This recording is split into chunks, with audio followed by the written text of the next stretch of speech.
সম্মানিত হাজিরিন, রাসূল করিম সাল্লাল্লাহু আলাইহি ওয়াসাল্লাম ইরশাদ করে দিয়েছেন, আল মারআতু ইযা সাল্লাত খামসাহা ওয়া সামাত শাহরাহা ওয়া আতাআত বা'লাহা ওয়া আহসানাত ফারজাহা ফালতাদখুল বিআইয়ি আবওয়াবিল জান্নাতি শাআত। আমার কোন মা বোন যদি চারটি কাজের আমল করতে পারে, শুধুমাত্র চারটি,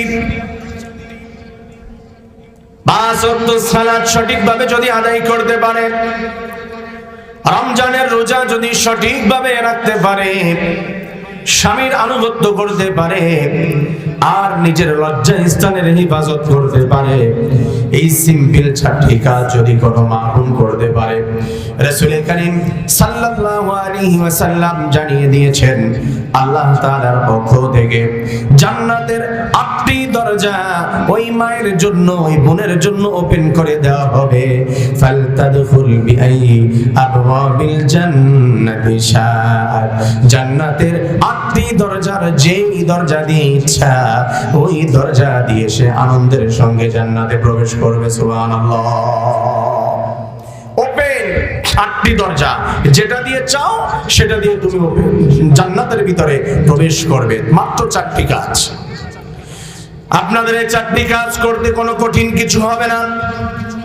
যদি একটু ব্যাখ্যার দিকে চলে যাই, ফার্স্ট টাইম বলা হয়েছে আল মারআতু ইযা সাল্লাত খামসাহা, 5 ওয়াক্ত সঠিকভাবে নামাজ আদায় করতে হবে একমাত্র আল্লাহ তাআলার জন্য, কোনো মানুষকে দেখানোর জন্য নয়, খুশি করার জন্য নয়, হাজবেন্ডকে খুশি করার জন্য নয়, শাশুড়িকে খুশি করার জন্য নয়, শ্বশুর বাড়ির লোকদেরকে দেখানোর জন্য নয়, কাউকে খুশি করার জন্য নয়, একমাত্র আল্লাহ তাআলার জন্য যদি নামাজ হয়ে যায়, ওই নামাজ আপনাকে অবশ্যই জান্নাতুল ফিরদাউস পর্যন্ত পৌঁছে দেবে। সুবহানাল্লাহ। 5 ওয়াক্ত নামাজ একবারে সিম্পল ব্যাপার। কারণ আমার প্রিয় মায়েরা, আমার বোনেরা, কান লাগিয়ে শুনুন, একটু গবেষণা করার চেষ্টা করুন।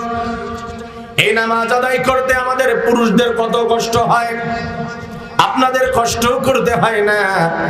শীতের দিনে, কনকনে শীতের মধ্যে ঠান্ডা পানি দিয়ে ওযু করে শুধু 1 কিলোমিটার হেঁটে এসে মসজিদের ভিতরে জামাতে অ্যাটেন্ড করতে হয়।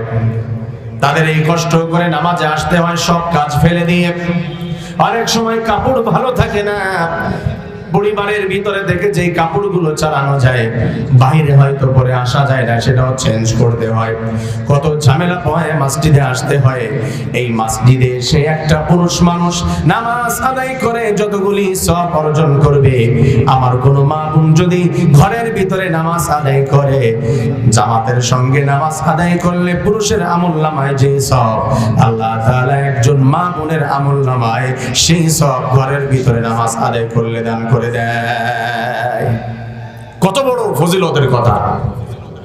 আপনাদের ইমামতির দায়িত্ব দেওয়া হয় নাই, আমাদেরকে দায়িত্ব দেওয়া হয়েছে ইমামতি করবেন।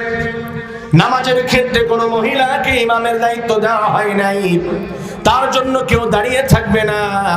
নামাজের অনেক সময় যদি হয়ে যায়, কোনো ভিআইপি পারসন হয়ে যায়, তার জন্য মানুষ ওয়েট করে, কিন্তু এমন কোনো নজির পাওয়া যায় না অমুক খালা আসতেছে না তার জন্য নামাজে জামাতে দাঁড়ানো হচ্ছে না, অমুক আপা আসছে না তার জন্য নামাজে দাঁড়ানো হচ্ছে না। এমন কোনো নজির নাই, এমন কোনো মাসালা নাই। তার মানে আল্লাহ তাআলা নামাজকে আপনাদের জন্য এত সহজ করে দিয়েছে।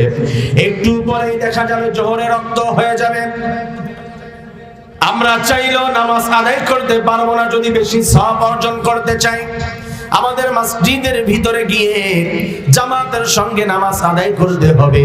কিন্তু আমার একটা মা বোন যদি চায় রক্ত চলে এসেছে, আগে ভাগে নামাজ আদায় করে নিবে, তাহলে তার কোনো সমস্যা হবে না, বরঞ্চ আগে ভাগে নামাজ আদায় করলে তার আমলনামায় আল্লাহ সওয়াব বেশি দান করে দেয়।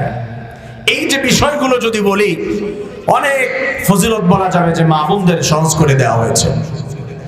আপনারা যদি বুঝেন, আরেকটি বিষয় বুঝবেন, গবেষণাপূর্ণ, আপনারা একটু ভেবে দেখবেন, 1 মাসের ভিতরে আমার যে বোনটি বড় হয়েছে, বালেগা হয়ে গিয়েছে, সর্বনিম্ন 3 দিন আল্লাহ তাকে ছাড় দিয়েছে, মাসের ভিতরে সর্বোচ্চ 10 দিন ছাড় দিয়েছে। এই যে আপনার 3 দিন, 4 দিন, 6 দিন, 10 দিন যে পিরিয়ডের সময় যায়, পুরুষের এমন কোনো সুযোগ নাই, যত ঝামেলা হোক নামাজ আদায় করতে হবে। কিন্তু আমার কোনো বোন, কোনো মা যখন পিরিয়ডের সময় থাকে, তখন তার নামাজ আদায় করতে হবে না।